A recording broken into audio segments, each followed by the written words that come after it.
আসসালামু আলাইকুম রহমতুল্লাহি ওবরাকাতু। অ্যাকচুয়ালি আমার কিছু কথা নিয়ে রিসেন্টলি বাংলাদেশে অনেক কন্ট্রোভার্সি দেখা দিয়েছে, এজন্য মূলত আজকের এই ভিডিওটি রেকর্ড করা।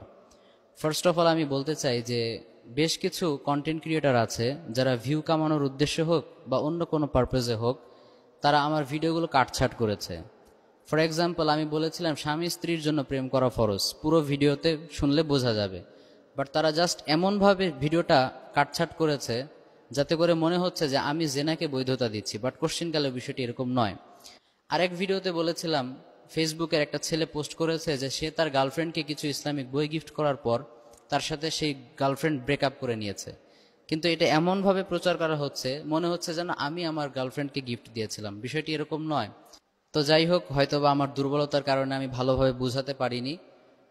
সব মিলিয়ে আমি আমার অতীতের যত কর্মকাণ্ডে আপনাদেরকে কষ্ট দিয়েছে সবগুলোর জন্য আমি লজ্জিত এবং অনুতপ্ত।